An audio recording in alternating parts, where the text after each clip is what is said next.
محترانہ شفیق خان پسوری صاحب کی طرف آؤں گا کہ موجودہ ساری سچویشن میں رانا صاحب آپ کیا سمجھتے ہیں اس وقت جو بات کر سکتے ہیں، جن کے پاس قوت نافذہ ہے، جو کسی پلیٹ فارم پہ جمع ہو سکتے ہیں، وہ مسلمان حکمران ہیں، لیکن ابھی یہ کرنٹ سچویشن میں ہمیں مسلمان حکمرانوں کا وہ کردار کہیں بھی نظر نہیں آیا سوائے اللہ یہ کہ وہ جو اپنے ان کے مقامی اخبارات میں جو ان کی سٹیٹمنٹس وغیرہ آئیں. آپ کیا سمجھتے ہیں مسلمان حکمرانوں کو اس موقع پر کیا کرنا چاہیے، اور کیا ان کی یہ انفرادی، اجتماعی اور امت مسلمہ کی نمائندگی کے طور پر ان کی ذمہ داری نہیں کہ وہ بھی محبت رسول کا حق ادا کریں؟ یہ بڑی اہم بات آپ نے فرمائی. واقعتاً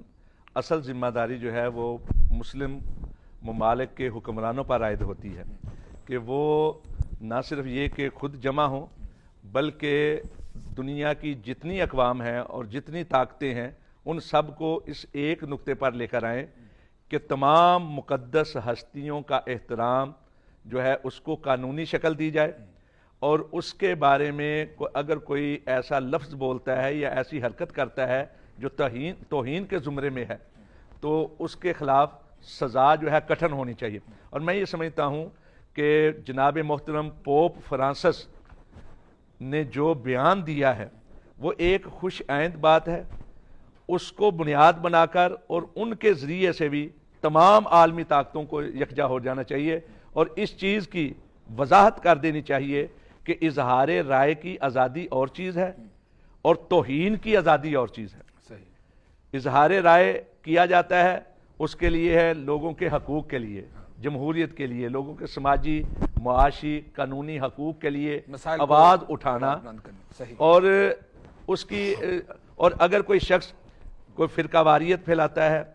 کسی نسلی تعصب پر مبنی کو بات کرتا ہے، کسی کی دل آزاری کرتا ہے، تو ہر ملک کے اندر وہ جرم ہے. رانا صاحب یہاں ہمارے پاس وقت اب بہت تھوڑا رہ گیا ہے کہ مسلمان حکمرانوں کے ساتھ عوام الناس کا بھی ہم دیکھتے ہیں کہ ہمارے ممالک میں جب ایسے کوئی مظاہرے ہوتے ہیں، اس پہ احتجاج کی جاتا ہے، تو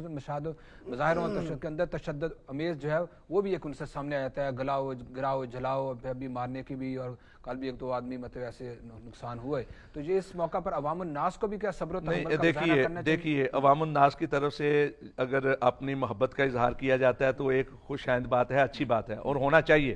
میں سمجھتا ہوں کہ اگر مظاہرے کیے جاتے ہیں، احتجاج کیا جاتا ہے تو ایک اچھے اسلوب میں کرنا چاہیے تاکہ دنیا کو پتہ چلے کہ اس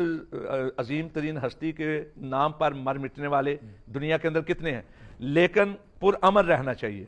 اپنے ہی لوگوں کو مار دینا، اپنے ہی املاک کو جلا دینا، اپنے ہی جائیدادوں کو تباہ کر دینا، اس سے کوئی فائدہ نہیں، الٹا نقصان ہوتا ہے. تو بڑے مہذب انداز میں اپنا احتجاج جو ہے وہ ریکارڈ کروانا چاہیے. دستار عاصم صاحب، کتاب اللہ حدیث مصطفیٰ کی ترجمان،